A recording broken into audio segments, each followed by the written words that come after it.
Assalamualaikum warahmatullahi wabarakatuh. Alhamdulillah.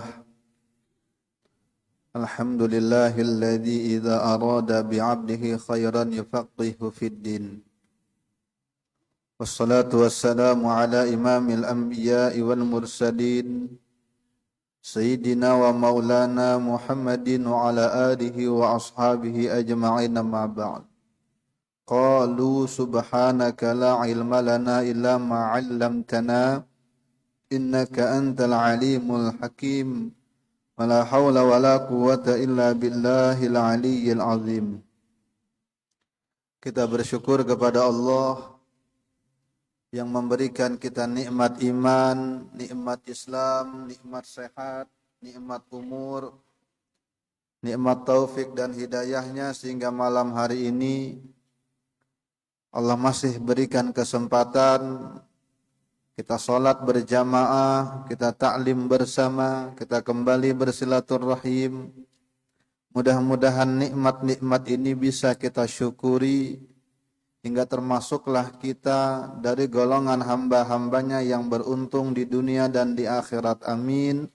Amin Allahumma amin. Salawat salam terhatur kepada baginda Nabi besar Muhammad sallallahu alaihi wasallam, pada keluarga beliau, sahabat, pengikut ila akhir zaman. Sambil kita berniat i'tikaf dalam masjid ini, sedikit kita mengkaji, membaca pesan-pesan ulama-ulama kita terdahulu yang mereka ambil, yang mereka pahami dari Al-Quran dan Al-Hadis Nabi kita Muhammad sallallahu alaihi wasallam. Namun sebelum kita mulai, terlebih dahulu kita berkirim surah Al-Fatihah teruntuk guru-guru kita, orang tua kita, kakek nenek kita, orang-orang yang berjasa dalam kehidupan kita, wabil khusus li muallifi hadzal kitab wa li amwatina wa amwatikum wa amwatil muslimin, annallaha yaghfir lahum wa yarhamuhum wa yu'li darajatihim fil jannah wa yanfa'una bihim ma asrarihim wa anwarihim wa ulumihim wa nafahatihim fid dini wad dunya wal akhirah wa ala kulli niyatin salih wa ala kulli ma nawa bihi salafus salih bi niyatil qabul wa tamami kulli suni wa ma'mul wa ila hadratir rasul sallallahu alaihi wasallam. Al-Fatihah.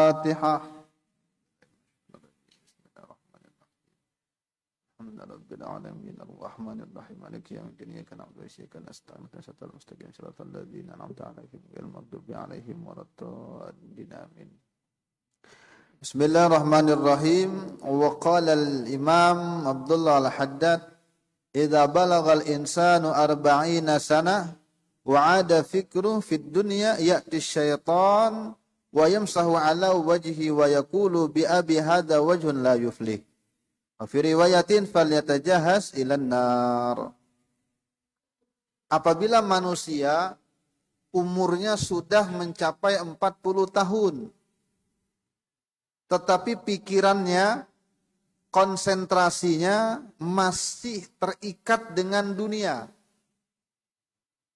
Artinya tidak ingat lagi dengan akhirat, tidak mencoba untuk memperbaiki dirinya, tidak mencoba untuk menambah bekal buat hari pulangnya ke akhirat, masih sibuk dengan dunianya, maka syaitan akan datang lalu menyapu wajahnya dan mengatakan, demi ayahku, ini orang wajah yang tidak akan beruntung. Ini wajah orang yang tidak beruntung. Apa sebab? Karena 40 tahun, kata Imam Abdullah Al-Haddad dalam kitabnya, usia matang. Apabila masuk di 40, usia matang. Kalau memang dia tidak bisa berubah, maka potensi besar sampai wafat pun kelakuannya tidak akan berubah. Tapi kalau memang dia bisa berubah, maka insya Allah dia akan akhiri dengan husnul khatimah. 40. Makanya 40 ini guncangan. Ada saja hal-hal yang membuat orang itu tertarik untuk pergi ke masjid. Ada saja hal-hal untuk orang itu kembali kepada Allah. Di umur kurang lebih 40 tahun. Kecondongan hati juga begitu. Maka orang-orang yang di atas 40 tahun lebih banyak di masjid ketimbang orang-orang yang di bawah 40. Coba pian perhatikan kawan-kawan pian di samping. Lebih banyak umur yang 40 tahun ke atas daripada yang ke bawah. Kila dikatakan, innal abda idza fa'ala hasanah badara malakul yamin ila katbiha. Apabila seorang hamba itu melakukan kebaikan, maka malaikat yamin yang mencatat, yang berdiam, yang mengiringi di sebelah kanan manusia, dia cepat-cepat untuk mencatat amal kebaikan itu. Tapi apabila seorang hamba itu melakukan keburukan, qala malakul yasar li malakil yamin, a'aktub. Maka malaikat yang sebelah kiri bertanya dulu, diskusi dulu dengan yang di sebelah kanan. Aku tuliskah sekarang? Ini ku tulis sekarang kah nih keburukannya nih? Kata malaikat yang sebelah kanan, la'allahu yastaghfiru aw yatuba. Jangan dulu. Siapa tahu dia mau istighfar, siapa tahu dia mau tobat. Jangan catat dulu. Tunggu dulu. Kurang lebih 6 jam lah dulu. Tunggu dulu. Sampai lewat 6 jam, setengah hari, maka bilang malaikat yang sebelah kanan, catat sudah, catat. Arahnallahu minhu. Allah mengistirahatkan kita dari mengurusi itu. Artinya kada capek lagi bejagaan. Kan kalau habis melakukan keburukan, bejaga malaikat. Tidak dicatatnya dulu, tunggu dulu dijagainya. Tapi lewat daripada 6 jam, masih belum berubah, dah istirahat dah kita. Catat langsung. Nah, itu dikatakan dalam kitab. Qala ba'duhum wa kana taubatu bani Israil bi qatlin nafs.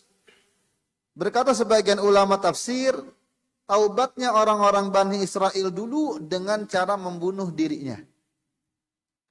Seperti mana yang Allah firmankan dalam Al-Quran, fatubu ila bari'ikum faqtulu anfusakum. Taubatlah kalian kepada Allah, Tuhan kalian, faqtulu anfusakum, bunuhlah diri-diri kalian. Ketika Nabi Musa dipanggil, dijanjikan oleh Allah untuk mendapatkan Taurat, pergilah Nabi Musa ke Tur Sinai. Maka urusan umat ini diserahkan kepada Nabi Harun, saudara Nabi Musa. Tapi ternyata untuk memimpin Bani Israel ini harus keras. Maka kalau dengan lembek-lembek tidak mau diturutin sama dia. Sampai sekarang keturunannya begitu. Ya. Ketika Nabi Harun yang jaga, ternyata mereka tetap melanggar aturan Nabi Harun hingga akhirnya mereka tetap menyembah berhala dari patung-patung yang dibuat menyerupai sapi, anak-anak sapi. Datanglah Nabi Musa, marahlah Nabi Musa, lalu ketika Allah Ta'ala menyuruh mereka taubat, caranya bunuh diri. Ada yang mengatakan teman membunuh temannya.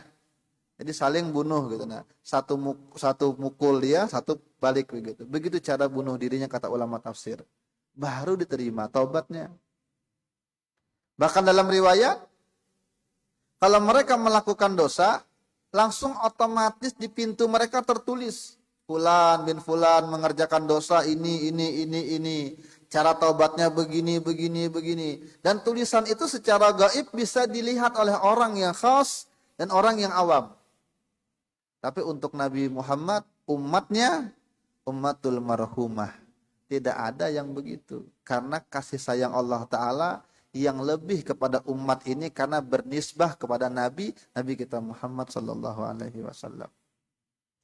Ada berapa syarat taubat? Disebutkan oleh Al-Imam Jurdani dalam kitabnya Al-Jawahirul Lu'lu'iyah, ada 5 syarat taubat. Al-iqla'u 'anil dzambi aw tarkuhu. Yang pertama, dia berlepas dari dosanya, meninggalkannya. Ya, itu tobat syaratnya yang pertama, dia langsung melepaskan dosanya. Dia punya obat di rumah, mungkin dia punya sabu-sabu di rumah. Nanti dululah, tanggung, habiskan dulu. Nggak ada. Mau tobat, maka yang tersisa buang.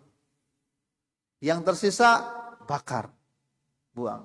Tidak ada yang bilang tanggung-tanggung, dada. Pertama, dia harus berlepas dari dosa itu, harus tinggalkan dosa itu seketika, dan dia tidak boleh mengatakan tanggung-tanggung-tanggung. Dalam riwayat dikatakan, al-mustaghfiru minadz dzambi wa huwa muqimun alaihi kal mustahzi bi rabbih.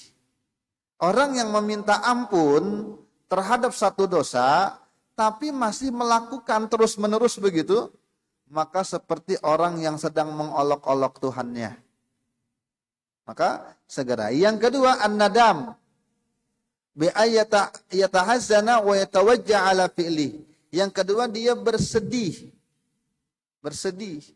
menyesal, bersedih terhadap apa yang dia lakukan, dan dia berangan-angan, bercita-cita tidak lagi untuk melakukan itu, atau menyesal terhadap kelakuannya itu. Kenapa dulu aku kerjakan? Jadi begitu, sedih. Yang kedua, bersedih, menyesal. Menyesalnya karena melakukan dosanya, bukan karena rusaknya badan atau habisnya duit. Judi online, habis duit sampai ke rumah-rumah terjual. Surat tanah tergadai. Lalu bersedih, nangis. Nangisnya kenapa? Bukan karena kelakuan dosanya, tapi karena rumahnya tergadai. Bukan begitu sedihnya, tapi sedih karena dia melakukan dosa. Sedih karena dia melakukan maksiat. Bukan sedih karena tertimpa musibahnya. Dampaknya bukan. Ya, ada orang begal, dipukuli dengan warga, mau mati, baru sedih. Sedihnya apa? Karena badan babak belur. Sedihnya karena badannya rusak. Bukan itu, tapi sedihnya karena kelakuannya. Itu yang kedua. Yang ketiga, al-azmu wa tasmim ala alla ya'uda ilahi ma'asya kama la ya'udul labanu ila dhara. Dia bertekad, dia berazam tidak akan lagi mengulangi kelakuan tersebut seumur hidupnya. Tidak mungkin lagi dia melakukan itu, seperti tidak mungkinnya air susu yang keluar kembali lagi ke dalam puting susunya. Begitu tekadnya yang kuat. Itu yang ketiga. Yang keempat, dia taubat sebelum ruhnya itu qabla bulughir ruh al-hulqum wa wuquha allati taubat qabla gargarah, atau sebelum ruhnya itu dari tenggorokan. Jadi taubatnya sebelum dia sakratul maut. Karena ketika sakratul maut semua orang taubat. Fir'aun aja taubat ketika sakratul maut. Aku beriman dengan Tuhannya Musa. Udah, tapi udah sakratul maut. Karena ketika sakratul maut, malaikat akan memperlihatkan tempat kembali seseorang. Kalau dia orang yang baik, dilihatkan surga tempat duduknya, maka tidak terasa lagi sakitnya sakratul maut. Kalau orang yang buruk, diperlihatkan tempat tinggalnya di neraka, kemudian kuburnya menjadi taman dari taman neraka, maka takutlah dia kepada Allah. Takutlah dia untuk pulang, sehingga matinya berpaksaan. Orang-orang kafir. Wan nazi'ati gharqa wan nasyitati nashta. Malaikat yang mencabut sekeras-kerasnya itu untuk orang kafir, tapi untuk orang beriman dia dengan lemah lembut wafatnya. Bukan hanya lemah lembut, dilihatkan tempat kembalinya, sehingga matinya pun enak, tidak berpaksaan. Ya. Tapi kalau sudah tenggorokan ruh itu, maka tidak lagi diterima taubatnya. Karena ruh itu dia akan tertarik, pertama yang paling hilang duluan kaki. Dalam riwayat, Makanya kalau orang meninggal dunia, kadang kakinya dingin, tidak gerak lagi, tapi masih ngomong. Dingin kakinya, pelan-pelan, pelan-pelan ke atas. Ditarik di mana? Min nasiyatin kadzibatin khati'ah. Nah, dari nasiyah tuh dari ubun-ubun ditarik terus tuh pelan-pelan, pelan-pelan. Ditarik. Maka yang duluan tertarik dari arah kaki. Memendek, memendek, dingin kakinya, dingin, dingin. Sampai di kerongkongan orang sakratul maut. Gitu. Sampai situ ruh, maka tidak lagi terima taubat. Kenapa? Nasi sudah menjadi bubur. Yang kelima, taubatnya sebelum matahari terbit dari barat, sebelum hari kiamat. Karena tanda-tanda hari kiamat matahari terbit dari barat. Biasa kan dari timur, dari barat. Kalau dosa itu terkait dengan ya ta'allaqu bi adamiyin, dengan anak manusia, dengan kawan, dengan atasan, dengan manusia, maka tambahlah syaratnya menjadi 6. Kalau Imam Nawawi 4 saja syaratnya. Yang pertama itu berhenti seketika, kemudian menyesal, berjanji tidak kembali. Yang keempat, kembalikan kepada yang punya. Nah, kalau dosa sendiri dengan Allah Ta'ala 3, tanpa mengembalikan hak, karena tidak ada hubungan dengan manusia. Tapi di kitab ini dikatakan 6. Kalau berhubungan dengan anak Adam, apa? Radduz zulama ila sahibiha au tasilul bara'ah minhu in qadara. Mengembalikan apa yang dia zolimi. Oh, dia dulu ngambil uang, kembalikan uangnya. Oh, mbak dulu jual tanah berlapis-lapis, nah, kembalikan tanah orang, gantiin. Itu cara taubatnya. Atau dia meminta menghasilkan baro'ah minhu, berelaan gitu. Jika memang dia bisa untuk minta itu, orang itu merelakan, selesai. Maka dia wajib mengembalikan sesuatu yang dia ambil dulunya atau dia curi dulunya. Untuk siapa? Li sahibihi awwadithi, kepada pemiliknya atau pewarisnya. Nah, masalahnya itu Bahari ngambil buah. Durian, cempedak, rambutan. Bagaimana cara mengembalikannya? Orangnya wafat sudah. Kalau ada anaknya dengan anak turunannya, ada cucunya kita tahu dengan cucunya. Kalau enggak ketemu juga, pakle-pakle. Beli pentol 5 tusuk, bayar 2 tusuk. Yang parah lagi, ada kawan parah kelakuan, bayar kada, minta angsul. Nah, kan orang bergerumbulan banyak. Pale-pale angsulku belum ya. Iya.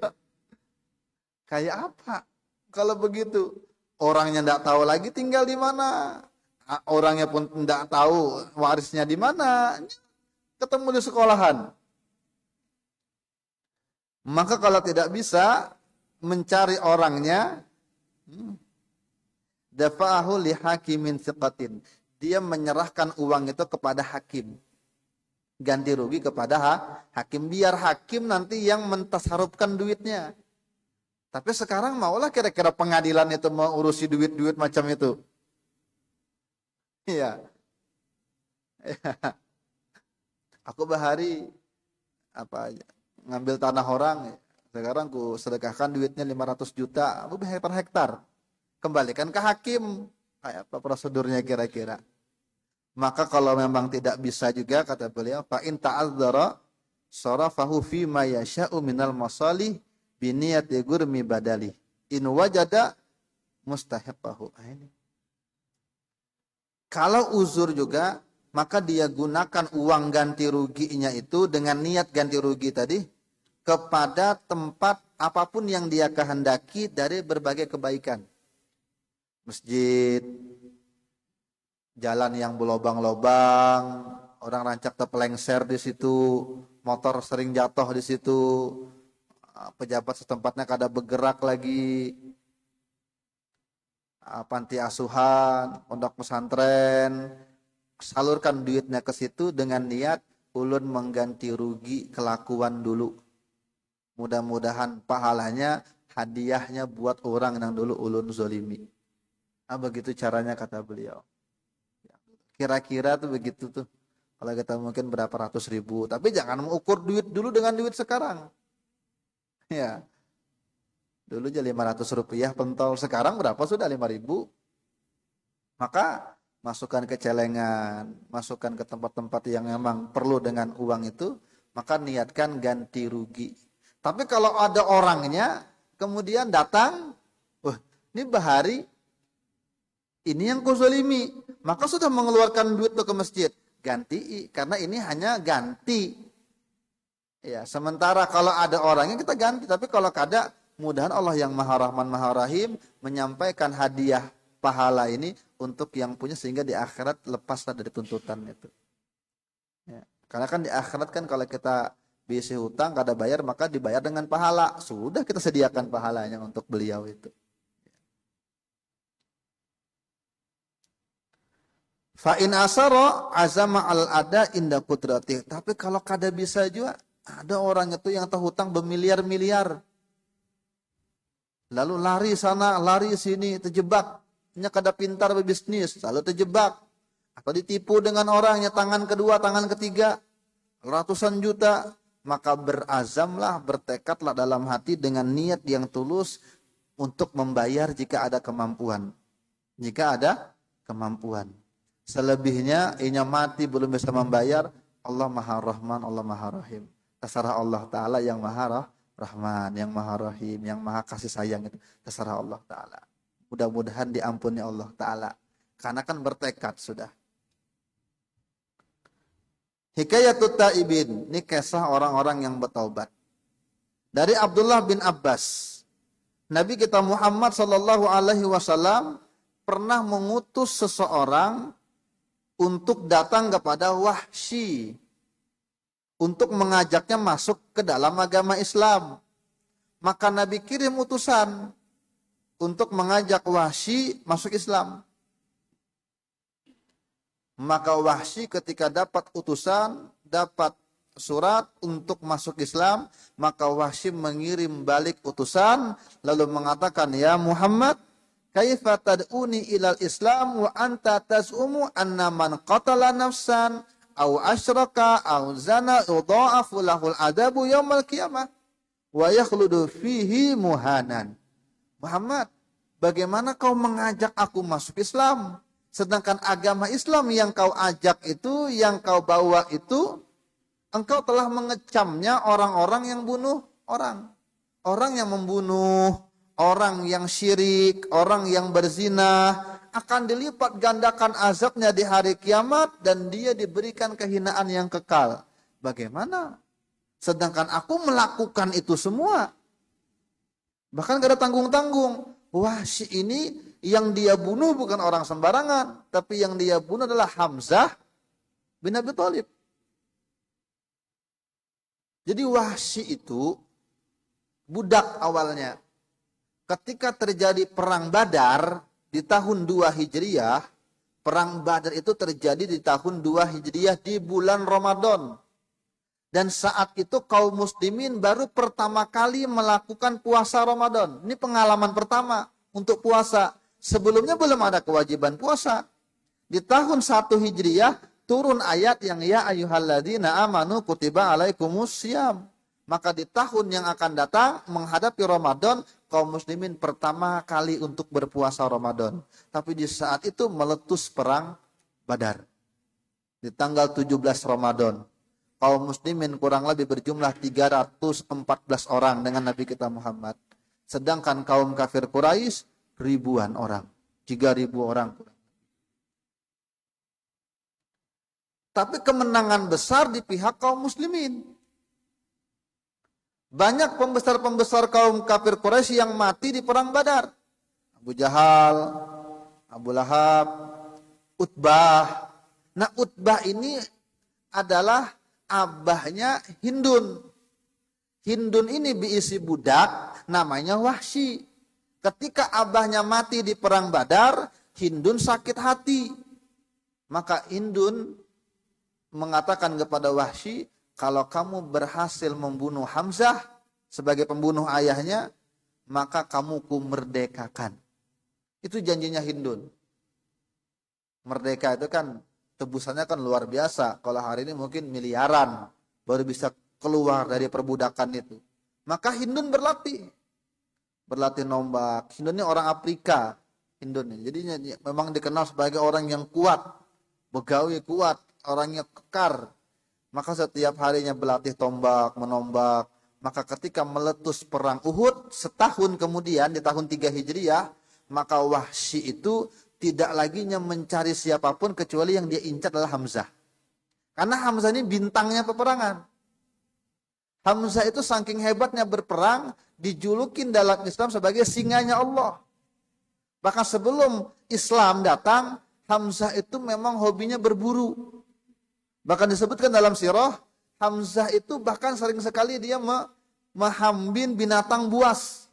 Hasil dari berburu. Singa, serigala, itu yang dia tenteng di tengah-tengah orang Mekah. Katanya habis pulang dari berburu. Artinya ini yang dia buru bukan sekedar rusa lagi. Berhadapan dengan singa, berhadapan dengan serigala, ya tenteng hasilnya. Betapa kuatnya Hamzah itu. Ketika perang, singa Allah. Salah satu orang yang dibunuh oleh Hamzah, Utbah. Abahnya Hindun, mertuanya Abu Sufyan. Maka Wahsy itu ketika perang Uhud, dia incar Hamzah bin Abi Thalib. Ketika asik berperang, perang. Wahsy dari awal dan mengintai. Kapan waktunya lengah, ditombaknya lah Hamzah. Hingga akhirnya tombak itu tembus dari dada ke belakang. Dari belakang ke dada tembus. Hindun kada puas. Ketika Hamzah syahid, maka dada itu dibelah oleh Hindun. Dibelah, diambil jantungnya, dikunyah-kunyah oleh Hindun. Nabi kita Muhammad terpukul. Banyak sahabat yang gugur di hadapan Nabi. Ada yang di pangkuan Nabi, ada yang dimutilasi. Termasuk Hamzah bin Abi Thalib wafat dalam keadaan termutilasi, terpotong-potong. Telinganya hilang, hidungnya hilang, badan terbelah. Hindun yang ngunyah. Siapa yang bunuh? Wahsy. Tapi Nabi Muhammad tetap masih mengajak dia masuk Islam. Jadi kata Wahsy, bagaimana aku mau masuk Islam sedangkan ancaman pidananya berat. Ya, kasusnya dia membunuh iya, syirik iya, berzinah iya. Maka kata Hamzah, adalah keringanan kalau aku mau masuk Islam. Keringanan dari siksa-siksa yang disebut ini.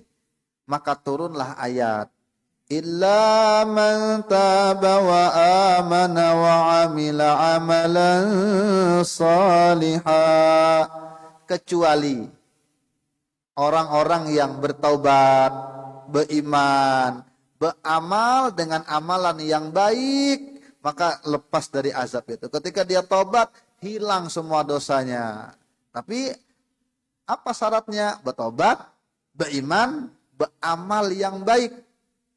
Maka dikirimlah ayat itu, surat itu kepada Wahsy dengan sahabatnya. Kada kena asal syaratnya bertobat, beriman, beramal, berkelakuan baik. Kata Wahsy, ini syaratnya terlalu berat. Bagaimana kalau aku masuk Islam kelakuan masih kada belum bisa berubah? Masih buruk kelakuan. Jangan-jangan aku kada sanggup dengan amal itu. Maka Wahsy masih enggan untuk masuk Islam. Ketika Wahsy enggan masuk Islam, turun lagi ayat, innallaha la yaghfiru an yushraka bihi wa yaghfiru ma duna dzalika liman yasha. Sesungguhnya Allah tidak akan mengampuni dosa syirik yang dia disekutukan oleh hambanya. Tetapi Allah mengampuni selain dosa syirik bagi siapa yang Allah kehendaki. Dikirimlah ini. Kata Wahsy, aku masih khawatir. Karena di ujung ayatnya masih ada kalimat liman Bagi siapa yang dia kehendaki. Siapa tahu, aku tidak dikehendaki oleh Allah, ya. Ujungnya tuh masih membahayakan. Ujungnya masih meragukan. Masih ada syubhat di sini. Ya Wahsy, gair, takut masuk Islam karena ada ujung ayat itu. Maka ketika Wahsy tetap masih khawatir, masih ragu, masih was-was masuk Islam, turun lagi ayat. Qul ya ibadiyalladzina asrafu ala anfusihim ala anfusihim la taqnatu min rahmatillah. Innallaha yaghfirudz dzunuba jami'a. Katakan Muhammad kepada hamba-hambaku.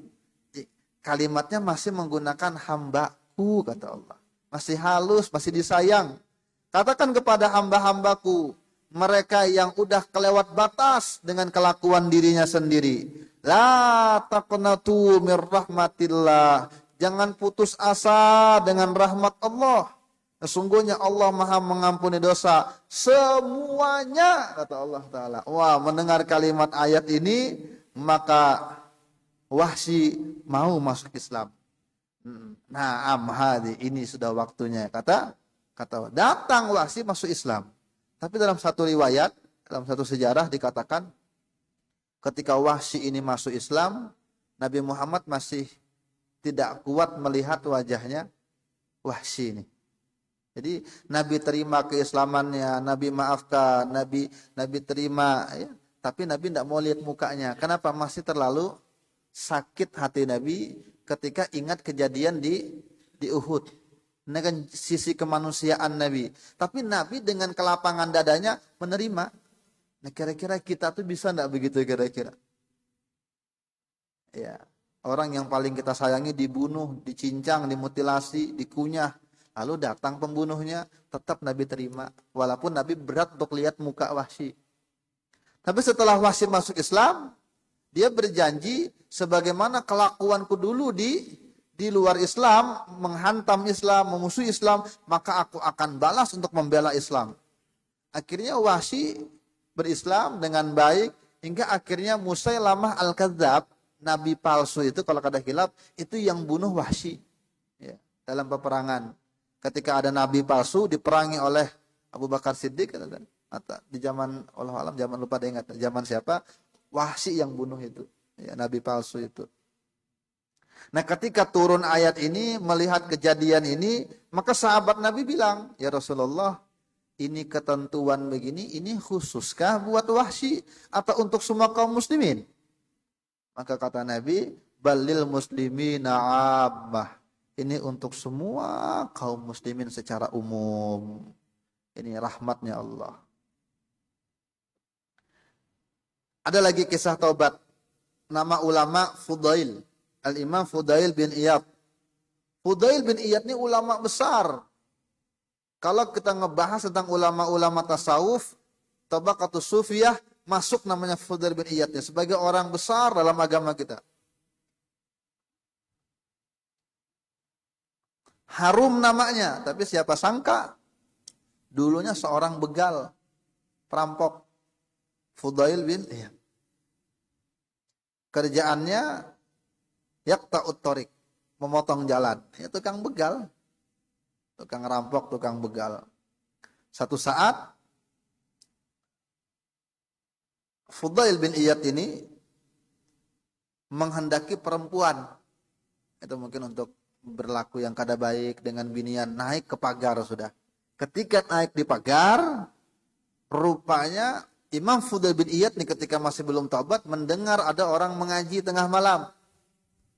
Lalu ayat yang dibaca ketika itu, alam ya'ni lilladzina amanu an takhsha'a qulubuhum li dzikrillah.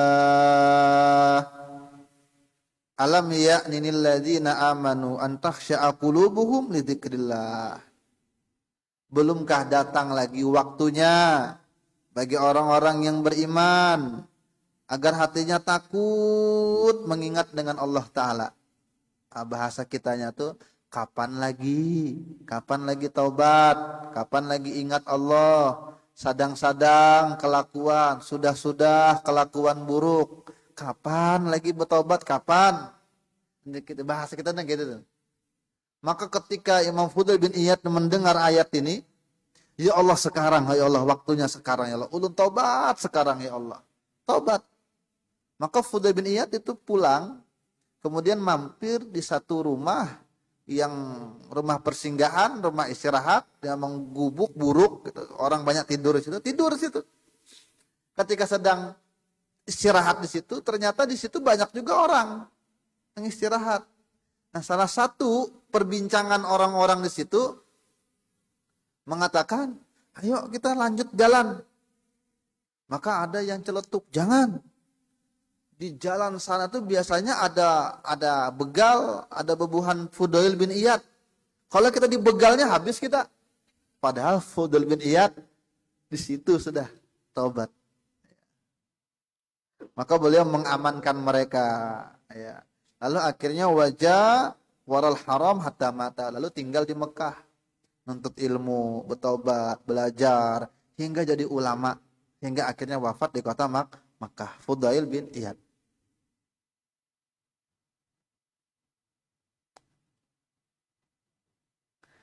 Jadi ada ayat-ayat yang memang menjadi sebab orang itu berubah. Karena Qurannya mukjizat. Dan setiap orang punya kesan yang berbeda-beda. Sayyidina Umar bin Khattab taubat, dapat hidayah, itu juga mendengarkan surah Toha. Jadi banyak macam-macam. Jadi setiap ulama itu terkadang ketika dia lewat, makanya kan disunahkan kata ulama, apabila kita membaca Al-Quran, lalu ada ayat yang kita itu hati kita kena di situ. Nah, ini kalau paham artinya, maka dianjurkan untuk membaca terus-menerus di situ.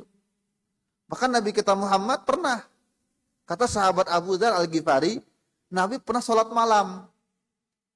Ketika Nabi sholat malam, baca ayat Quran, lewat di satu ayat yang bunyinya itu, in tu'adzibhum fa innahum ibaduk wa in tagfir lahum fa innaka antal azizul hakim. Ya Allah, jika engkau azab mereka, mereka juga hamba-hambamu ya Allah. Tapi kalau engkau ampuni mereka, engkau maafkan mereka, antal azizul hakim. Engkau memang maha kuasa, engkau maha bijaksana. Artinya ayat ini, ayat yang memang rahmat. Maka seakan-akan, kalau bahasa kitanya tuh, ya Allah, kalau pian azab, kasihan dia. Dia kan umat hambamu juga ya Allah. Kalau bahasa kita lagi tuh, beringat-ingat memukuli anak. Orang tuh memukuli anak tuh, beringat-ingat anak ikam juga. Cuma ini untuk Allah Ta'ala, ya Allah. Kalau pian azab, kasihan ya Allah. Itu kan hambamu juga ya Allah. Maka Nabi itu kena dengan itu. Diulang-ulang Nabi sampai subuh. Nabi ulang itu tuh hadis sesuai. Nah pertanyaannya sekarang, berapa kali kira-kira Nabi mengulangi ayat itu sampai subuh? Ratusan? Atau lebih? Lebih lah kira-kira 100. Lebih. Masalah kadang-kadang? Kada. Berarti kalau ada orang baca Yasin, salamun qawlam mir rabbir rahim. Salamun qawlam mir rabbir rahim. Kenapa diulangi 3 kali? Mana dalilnya? Tuh dalilnya Nabi bahkan lebih 100 kali mengulangi satu ayat.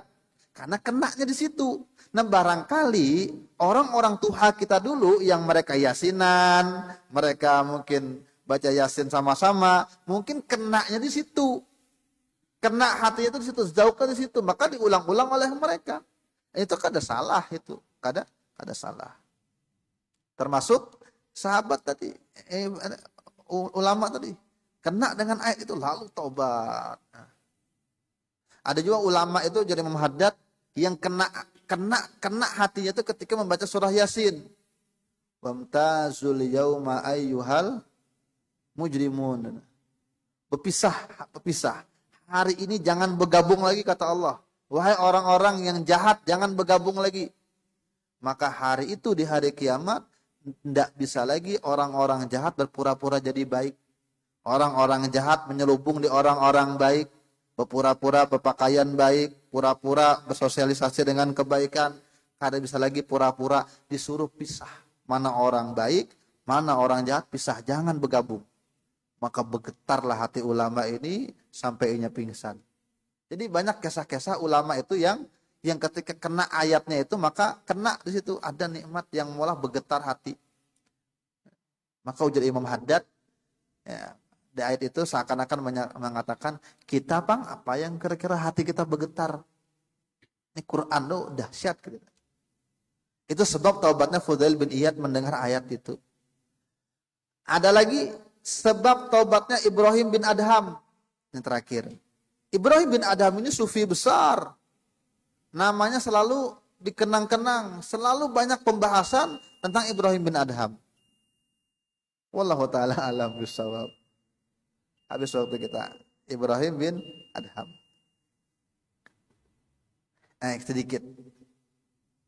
Penasaran. Ibrahim bin Adham itu raja. Orang-orang besar, penguasa pada zamannya. Satu saat Ibrahim bin Adham itu patroli ke samping-samping kerajaan, lalu melihat ada orang miskin, gak ada berumah, capek istirahat, mungkin tengah hari naung, ada cahaya bayangan rumah itu, istirahat. Ketika istirahat diperhatikan dengan Ibrahim bin Adham, lalu mengambil roti, lalu makan satu roti itu, minum, tidur, nyenyak tidurnya. Maka kata Ibrahim bin Adham dengan anak buahnya, dengan ajudannya, pengawalnya, nanti kalau orang itu bangun, suruh dia menghadap dengan saya. Ya. Ketika orang itu bangun, disuruh menghadap dengan raja ini, dengan pangeran Ibrahim bin Adham. Menghadap, ditanya dengan Ibrahim bin Adham. Enak istirahat. Kenyanglah makan satu roti aja, puas. Iya. Habis tidur, udah enak badan. Enak. Jadi sekarang sudah enak.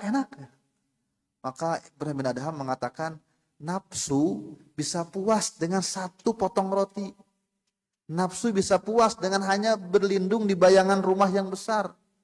Nafsu hanya sudah puas dengan tidur di emperan begitu.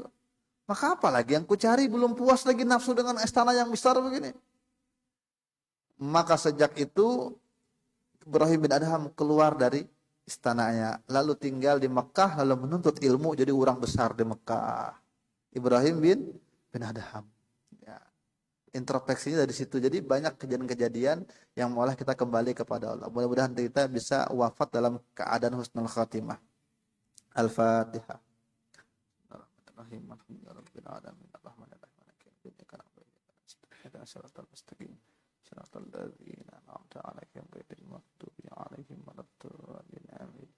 Amin ya Allah ya arhamar rahimin. Alhamdulillah rabbil alamin. Shalli wa sallim ala sayyidina Muhammadin wa ala alihi wa sahbihi ajma'in. Allahumma faqihna fid din wa 'allimna at-ta'wil waj'alna min ahli al-ilmi wal 'amal waj'alna min ibadika as-salihin. Ya Fatah ya Alim, iftah alaina futuha wal munuha wal rusukh bil ilmi wal yaqin wa anta khairul fatihin. اللهم استر عيوب معلمينا ولا تذهب بركة علومهم عنا. ربنا آتنا في الدنيا حسنة وفي الآخرة حسنة وقنا عذاب النار. وصلى الله على سيدنا محمد وعلى آله وصحبه وسلم. الحمد لله رب العالمين. سبحانك اللهم وبحمدك أشهد أن لا إله إلا أنت أستغفرك وأتوب إليك. تقبل الله منكم.